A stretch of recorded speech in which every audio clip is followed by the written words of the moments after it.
Hi, everyone. Welcome back to Homeschool Minnesota. My name is Dale Annand. Homeschool Minnesota is a podcast outreach of Minnesota Association of Christian Home Educators. We are so glad you guys are here with us today. Today, one of the things that I like to talk about is, obviously homeschooling. That's why we're here. But there's some things that I have seen over the trend of the last, year is a lot of new homeschoolers and a lot of people who come from a public school world or a traditional school setting, and they aren't sure. They try to create that at home, I guess is what I'm trying to say. I did the same thing when I first started homeschooling. I just called a curriculum company and said, send me first grade. And they did. And then I did first grade, and it was a great curriculum. It had nothing to do with the curriculum, but I hated every minute of it. It was not good for me. But at the end of the year, I didn't know what else to do. So I just called them back and said, maybe second grade will be better. So send me second grade. And about 3 months into it, I realized this is not for me. I don't know what's not working, but this isn't working for me or my daughter. And I had 2 other little ones, and it just was just chaos in our house. And it was stressful. And I didn't enjoy homeschooling, and I didn't understand why, because wasn't this supposed to be something that we all got something from and enjoyed, and time with our kids and discipleship? And I didn't feel like any of it was happening. And a really good friend of mine just talked to me about, well, how do you want to learn? Like, if you could go to school now as a child, what would you do that would make it feel like you're really learning, but you would enjoy it and love it and embrace it, and it would be like a lifelong passion for you? And right away, I was like, well, books. I love to read, so I want to read real books about real people doing real things. I want to not have to do worksheets and sit at a desk. I want to go outside. I want to do nature studies. I want to observe things. I want to, I want to follow a path. Like, if I really like bumblebees, I want to go deep into bumblebees, and I want to follow that path, and I want to, all those things. And she just looked at me and she goes, okay, well then do that. And I thought, you can do that? And she's like, you can do that. You can just put the curriculum aside, get a bunch of books, and just start learning. And that's what we did. And I did not realize at the time that there was a name for that called Charlotte Mason. And I tell you what, Charlotte Mason is like my spirit animal. There are a lot of good learning styles out there and a lot of good teaching styles. And we're going to cover some of them today, but we're going to cover them throughout the next few months. Really cover what those are and what that looks like so that you can make a really good decision for your family and make homeschooling enjoyable for everybody. So today we've got Stacy Montgomery with us from Simply Charlotte Mason. I'm so excited to have them. I had to start off with Charlotte Mason. You guys, I know I'm prejudiced about it, but that's just the way it is going to be. And I'm the one doing the podcast, so you get to listen about Charlotte Mason. Anyway, welcome, Stacy. I'm so glad that you're here. Thank you, Dale. I'm really happy to be here as well. Well, can you tell us just a little bit about yourself? Sure. So I live in North Carolina. My husband and I have been married for 26 years this year. We have a 22-year-old daughter who is a newlywed and just finished paramedic school. And then we have a 19-year-old tomorrow. It's her birthday. Wow. And she'll be, she wants to enter college this fall and learn how to become a pharmacy tech. So she's going to be seeking after that degree in that field. I think I said we live in North Carolina, born and raised here. We decided to homeschool when our oldest was 4 officially. I was raised in the public school. I had been raised in the home as a Christian home as well, and in the church.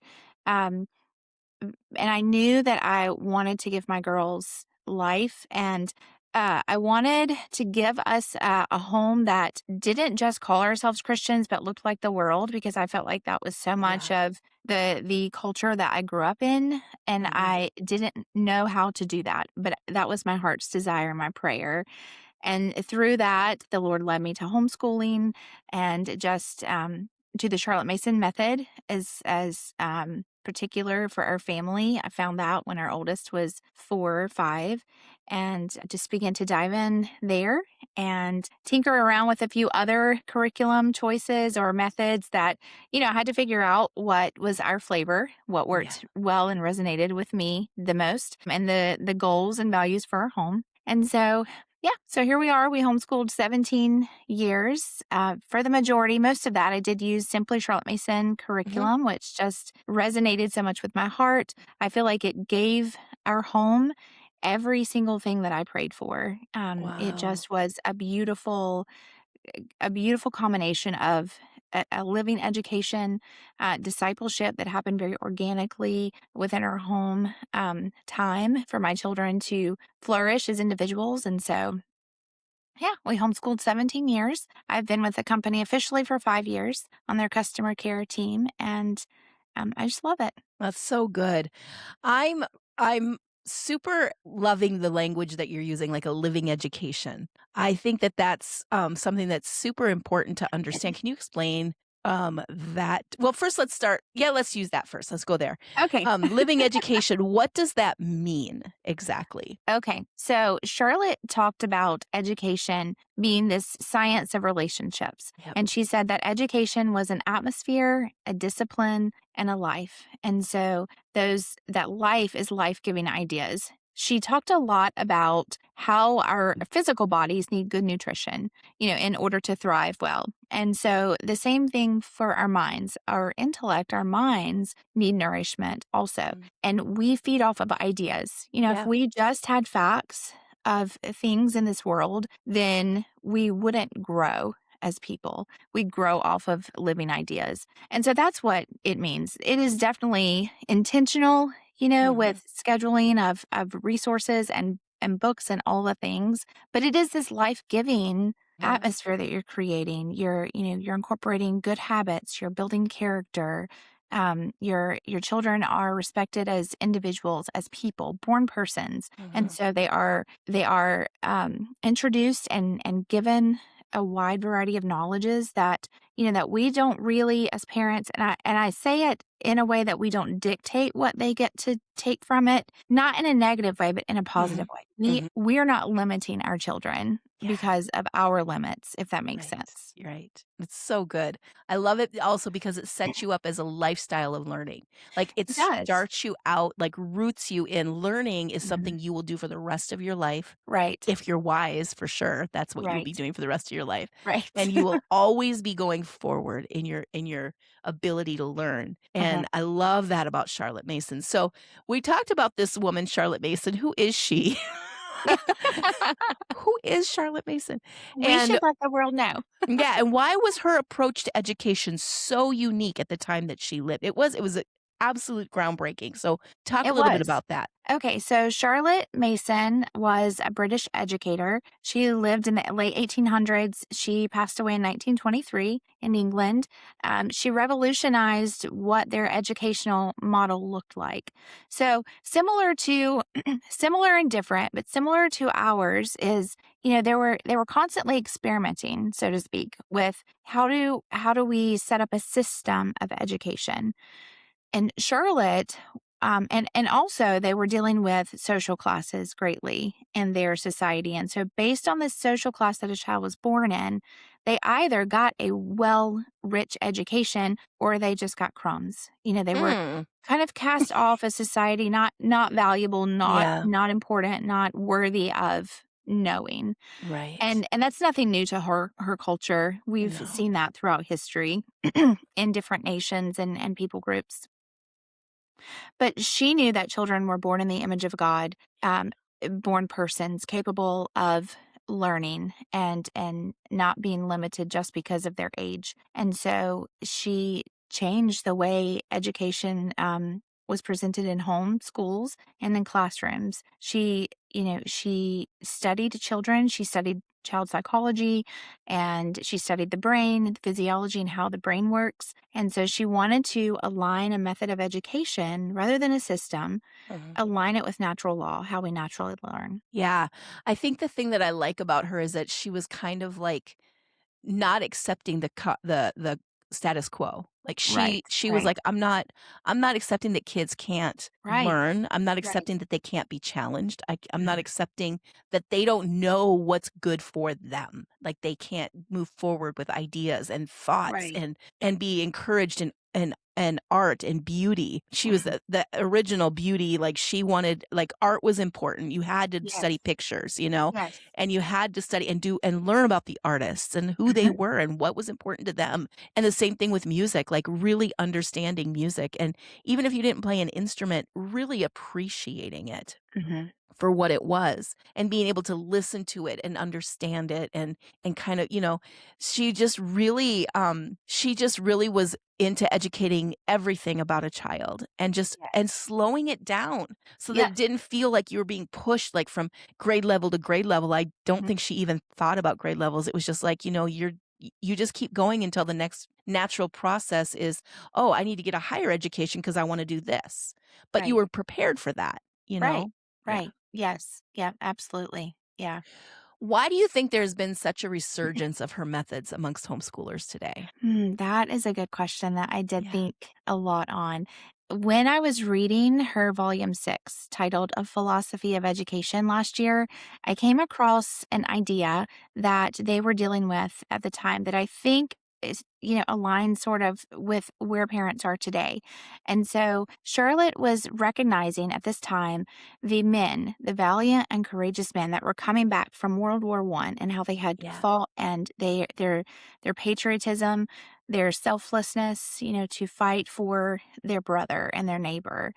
And then she kind of compared them to the men that, had no motivation to seem to go. And so the question was, rather than her, i- i- comparing them as to, what these men are not great versus these men are great, she recognized that there was something missing. And so she pondered it, and she actually wrote something that I wanted to read in Yeah. on page 1 of A Philosophy of Education, but this is kind of how it sums it up.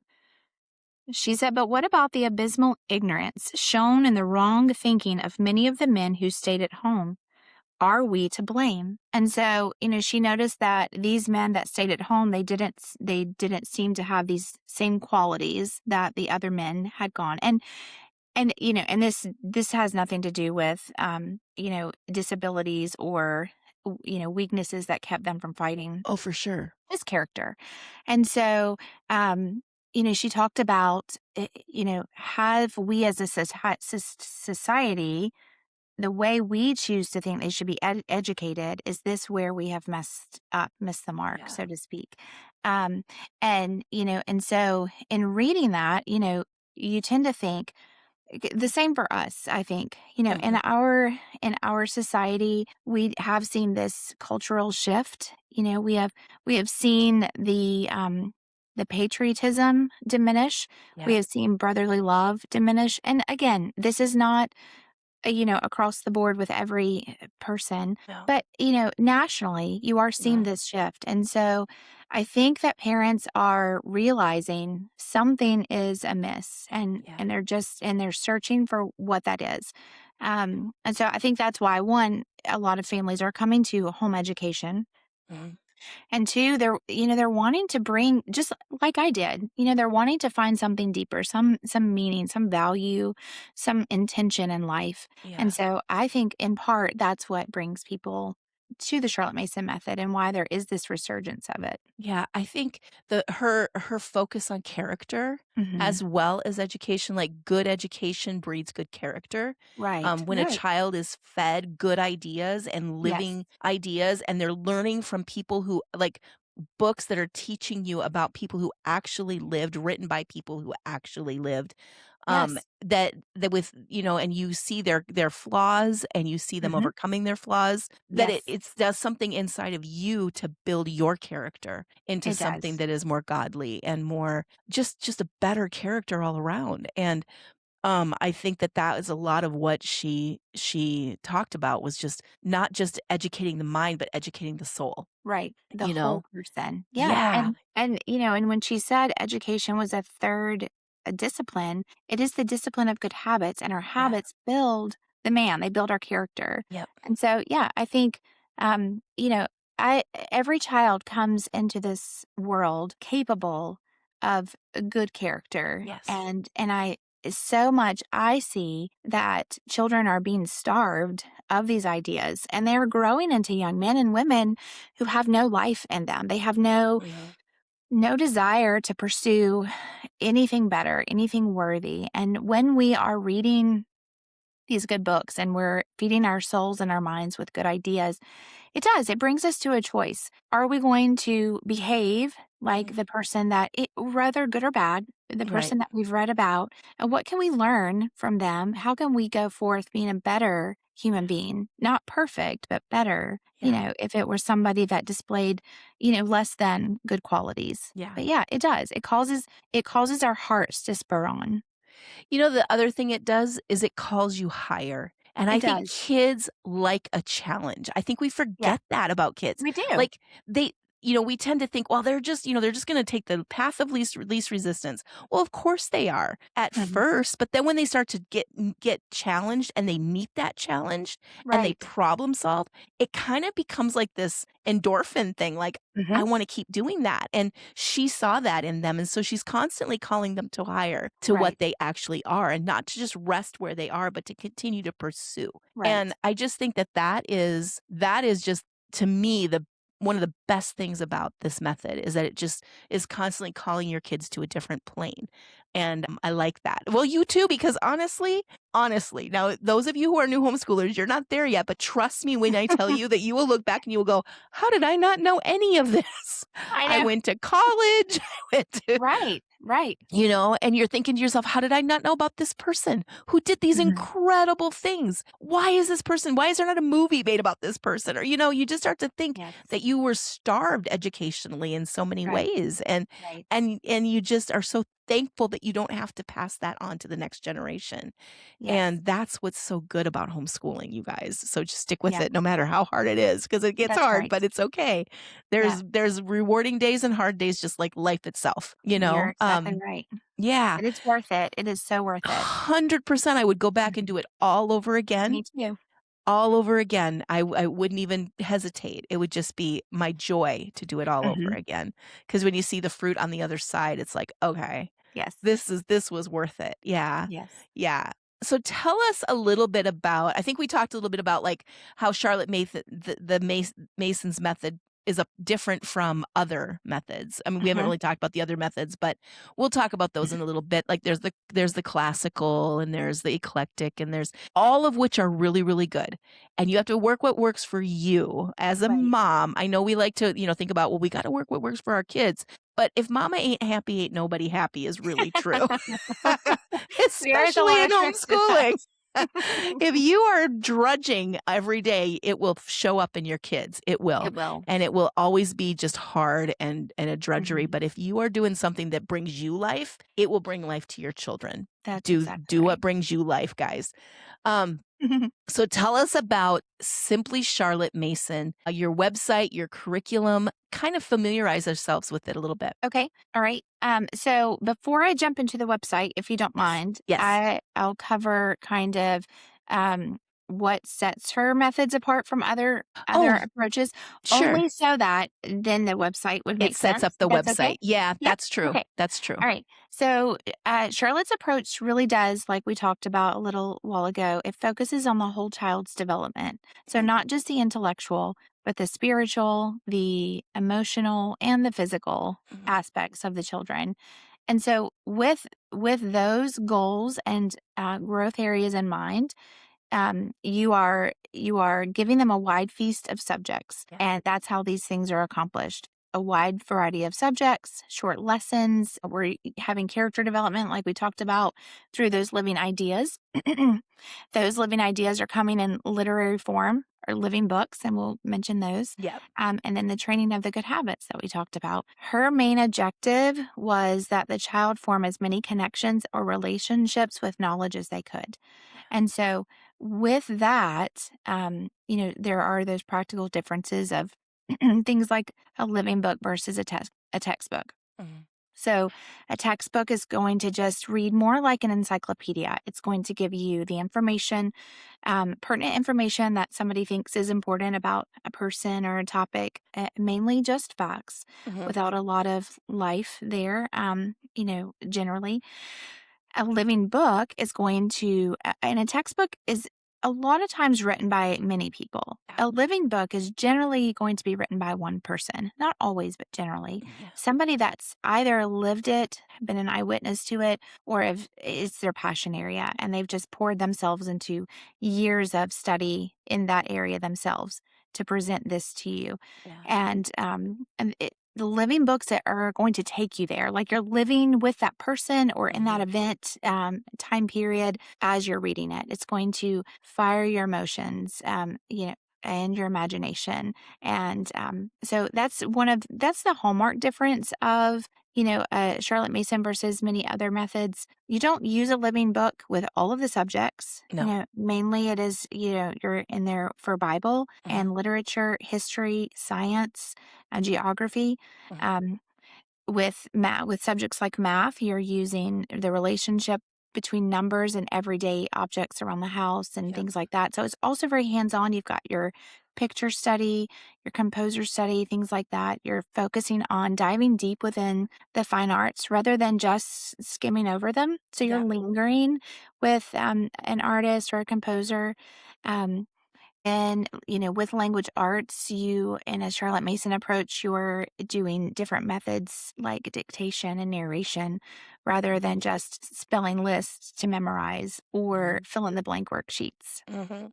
So those are some of the differences. Now, with those things, our website does focus on giving you an open and go Charlotte Mason full curriculum for the official grades of 1 through 12, but we also have preschool and kindergarten covered as well. So all of those preschool things of nature, plenty of organic play, learning through play, your handwriting, your reading, all those lovely things and skills. Yeah. Um, but we offer open and go curriculum. We have guides that walk Mhm. you through scheduled living books.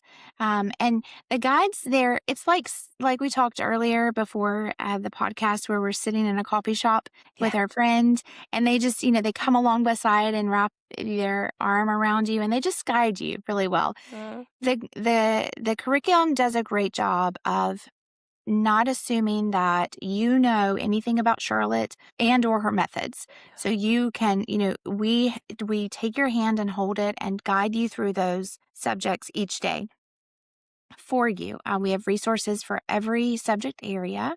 Our website also, if you want to plan your own Charlotte Mason education, it walks you through how to do that as well. We have a whole podcast library where we produce podcasts weekly, from everything to how to do Charlotte Mason's methods to here are our favorite living books that we find to parenting, spiritual guidance, all of those things as well. On the website, you can also find um, all of our living book lists for free. They're on there for any subject area. They're going to be tucked into, the where they're scheduled mostly in history guides and things like that and science guides, but they're all there available for you to use at liberty.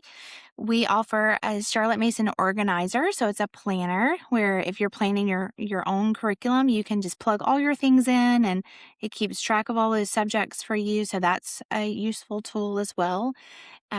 We offer email support, so you'll find that on there. We offer consultations that are free for people who are interested in knowing more about help me figure out my style, Yeah. help me with Charlotte Mason homeschooling, things like that. Yeah. I love that.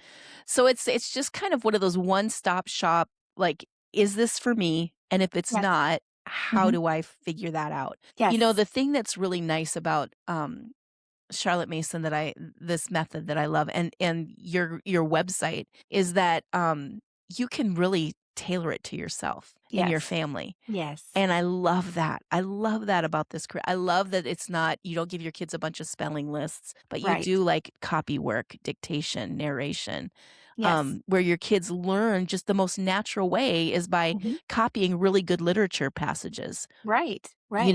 And that's how they figure out then you talk about why is that comma there and why do we spell everything that way and Mhm. to have that just be a natural part of just the learning process, I think helps kids to be super observant of the world It around does. them. It Yeah, does. It's turning those good habits of attention. it is. Yes, all those good disciplines that Mhm. Charlotte said that we should embody as people. Yep, Yes. so good, so good. So living books. Mhm. I love that word. I do. I know, and I love the word twaddle, which is another word that Charlotte Mason likes Yes. to use. when she talks about books that are just kind of like, textbooky things, Right. not bad, but for her, it just wasn't the Right. method that she wanted to use. Right. And she felt like it kinda sucked the life on and the joy out of learning a little bit. Mhm. And also too, just books that are just like that shouldn't be you get dessert. Dessert is a good thing when you eat. Your Right. body needs a little sugar now and then, it's okay, but you don't wanna exist on it. And so Right. her Right. thought is that, living books should be what you nourish your mind with, and twaddle Right. is just the dessert. It's the Yeah. it's the chocolate cake. It's something you get to read. It has no meaning for anything, but it's just a fun little read, but it's not meant to be what you spend your time on. Right. Can you explain just the meaning? You did explain it, I guess, so we should, of Yeah, just but it's okay. We can talk about it. yeah, I think of the Bible as a Mhm. collection of living books. Yes, that That's is what the it is. perfect living book. It Yeah. is. Yeah, that the living book is going to it's gonna spur you on. You're Mhm. gonna pause and consider. You're gonna be taken there. You'll be able to picture it in your mind. It's going to change you Mm. if you have intentionally read it. And we can all Yeah. read to just Right. skim, but if you're Right. reading to get something out of it, it will. It will leave you with something, some good idea to chew on, to Yeah. challenge you, Mhm. um, to convict, to sanctify, all the things, to give you a relationship. It's almost like bringing you in also with the people and the time, what they walked through. Yep. So a good example of a living book would be, if I think of Abraham Lincoln. And I Yeah. remember when my girls were in high school, we were working through the Civil War, Mhm. just, chronologically in that period. And they were reading a photo biography, and there were, words, but it is more of a picture biography of Abraham Lincoln. And so this living book caused us to realize this man, Lincoln, before the war and how the war affected him and, how it aged him. It Yeah. wore him down spiritually, mentally. Not that it affected his faith, but just, the draining of the Mhm. emotions, things Mhm. that wear you out. The Um, heaviness. yes, yes, that heaviness. It And showed so on his face. it did, it Mhm. did, and, I think that was one of the main objectives of that picture biography was to give you the physical, before and after representation of carrying such heavy weight, Yeah. and you learn about his character, the man he was, Yeah. behind this, the ideas that spurred him on, the choices that he made, rather than, so that's a living book. And then in a textbook, you're going to just, you might read, the Civil War was, the president of Civil War was Abraham Lincoln. These are the dates that, that the war took place. He was shot after the war. You're just going to get some of the highlighted facts of what happened Yeah. around there.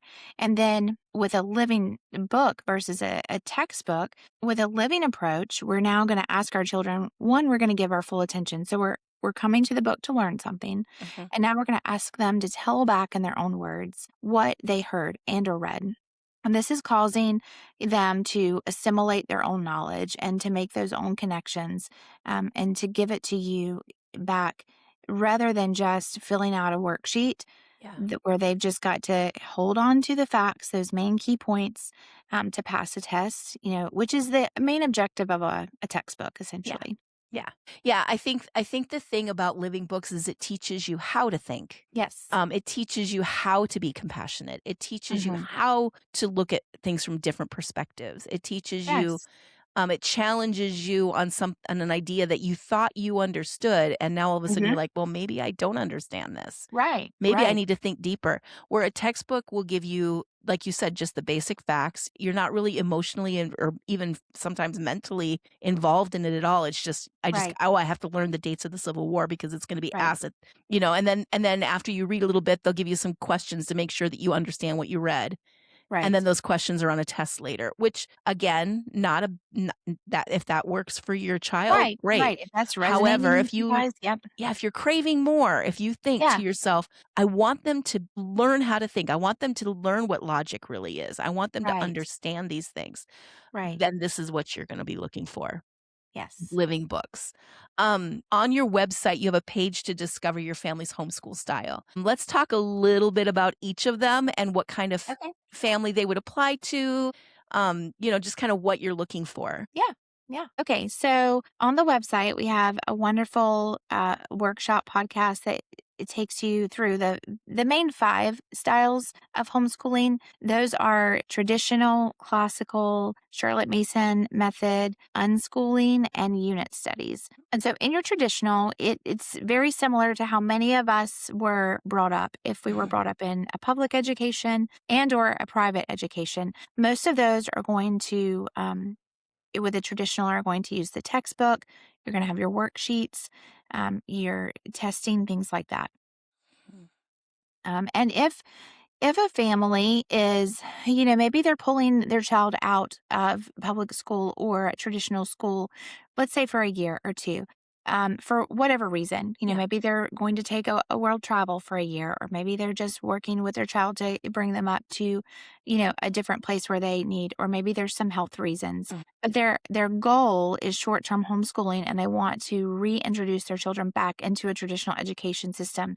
Those would probably be families that would want to stick with what their children are familiar with and what they're going back into short term. Mm. And so that would be a great fit for those families. And or if you just, you love to feel accomplished by test grades and in scores and things like that. The classical approach is based on something called the trivium, and it's broken up into 3 parts. In the beginning, in the earlier years, the classical approach focuses on just feeding the child facts. So there's Mhm. a lot of memorization of facts only. When we talked about facts versus living ideas, Mhm. the ideas are absent. Not that you can't incorporate those in, No. but the trivium model is just that rote memory of the facts. And then as the child is, around upper elementary, early middle school, then it turns into the dialectic stage. And now they're just leveling up a little bit more with that. And then the rhetoric stage, in the upper ages, 13 through high school, that is where they're challenging them to think about all of those facts and the information that they've dug during the dialectic stage to go along with those facts. And so, if that drives you, then that would be a great fit for you guys. Mhm. Charlotte Mason approach, we have talked a lot about that. If you want your family to, if your main goals are growth, you Mhm. want to, and even if you just want to challenge yourself with, stepping outside of a box that you are familiar with, maybe how you grew up, and you're wanting that growth in not only yourself, but your children, your home, if you're wanting to teach your children how to become self educators or lifelong learners, how to think critically, how to form just opinions, how to not be swayed by every idea that comes to them because they have been taught by ideas. Yeah. Um, if you want to linger in places like fine arts and build relationships with, people of the past and present so that you Mhm. are, engaging with them in a way that even if they're not alive, they're shaping your person, Mhm. then Charlotte Mason approach is going to be good for that family. Unit studies really focus on selecting one topic and catering to that topic within all the subjects. Mhm. So, if we're thinking about butterflies or something, just kind of one focal point, then all of your lessons, like your math lesson, may look like based on the age of your children, we're Mhm. applying math lessons to butterflies or, things like that. In a science lesson, we're going to maybe look at the life cycle of a butterfly. Maybe we're comparing them to what is the life of a butterfly versus a moth. Mhm. In language arts, your spelling list may consist of, words that go along with a butterfly and their life cycle. And Mhm. then for literature, you're reading books about butterflies. So that's what a unit study is. You're also incorporating a lot of lap books, notebooks that are catered to that one subject area. So you're kind of recording all that you're learning about butterflies in each of those subject areas within Mhm. this lap book. And unschooling really takes the child's lead. And so if your child wants to just learn about, they wake up and they want to learn about teddy bears, maybe the history of teddy bears. Maybe they have a favorite that they sleep with and they want to know all about those. How are they made? Where did they come from? Then it's more child led. So that Yeah. day and or that few days or weeks, you might cultivate an atmosphere that just, it's within subjects all about teddy bears. You're going to the library, you're finding all the things you can learn about teddy bears or rockets or whatever. Mhm. So that's more of an unschooling approach where it is less parent led, directed, where we have more of a I wouldn't say you can't have a schedule with that by any means, but I would say it's more unscripted Yeah. Yeah. week to week. I think that that's a really good description of the main homeschooling things. And the thing that's cool about homeschooling is if you go, I really love the Charlotte Mason method, and I Mhm. kind of like the idea of unit studies. You can do Yes, that. you You can bring it absolutely all can. together. You You can, can. Yeah, and and there's the eclectic. that's the eclectic. Yep. So we love that. I did Yes. that. I did, when my kids were younger, we did a lot of unit studies because it just worked Yes. for the three, different Yes. levels, different, and it was great. And Yes. anyways, so yeah, so you can, the fun thing about this, guys, this whole journey called homeschooling is you get Mhm. to be the pilot. You steer the ship, you fly the plane, you drive the car. You're Yes. the one who gets to decide. I Yes. know it's hard to understand, but you get to decide what is it going to look like? What are we going to study? What kind of curriculum are we going to use? Are we going to even use curriculum? Are Yeah. we going to focus? All of it is up to you. So that's terrifying and freeing all at the same It is. time. It is. It really is. But, the relationships that you have the liberty to cultivate Yes. within your home and your children and their natural bents and the Yeah. giftings and things like that, it's just so priceless. And ultimately, the thing that I just appreciated so much about homeschooling is that even though my girls are grown, the whole time it was not always easy. But Right. looking back, I can see it's such a sanctification process for not only myself. Sometimes I felt like it was just for me, like I was the only one that God needed to deal with. Mm-hmm. And that my children just got the icing on the cake. But it also cultivates them, disciples them, and these relationships that we have now are just such gifts, You can't put a price on them. Yeah, you cannot. You You cannot. cannot. The older you get, it is true when you read about, like Solomon, when he talked about wealth and he talked about the real treasures, everything else is in vain. And Yeah. when you're younger and you're reading that as a young adult, you're like, sure, whatever. It's nice to, Easy for Solomon to say. He had all right, kinds of money. right, right. But what if I could? Yeah. And Yeah. then the older you get, you do Mhm. realize the gifts that are the riches of this world and of eternity, Yeah. you cannot put price tags on them, and they 100%. come. Yeah. So I agree. So good. Well, y'all, that's Charlotte Mason. And Simply Charlotte Mason with Stacy Montgomery. Yes. Super excited. Thank you so much, Stacy, for coming today and taking time out of your schedule to help us understand that and to really give us information about Simply Charlotte Mason. Of course, as always, guys, in the show notes of this podcast, you'll find links to everything that we've talked about today and make it easy for you to dive in and get what you need to get out of this. And we're just grateful you guys are here. Mhm. Thank you so much for taking time to be with us and to listen. We're super excited to bring you more podcasts. So stay tuned. If you haven't subscribe so that you can not miss an episode because we got a lot of really good ones coming up. And you don't want to miss anything. And it's going to help you with just the journey of homeschooling and the journey of discipling and parenting your kids and your Mhm. family and what that looks like. Yeah, that's what we're here for. So thank you so much, Stacy. Thank you, Thank you. Dale. Thank you guys for listening, and we'll talk to you again soon. See ya.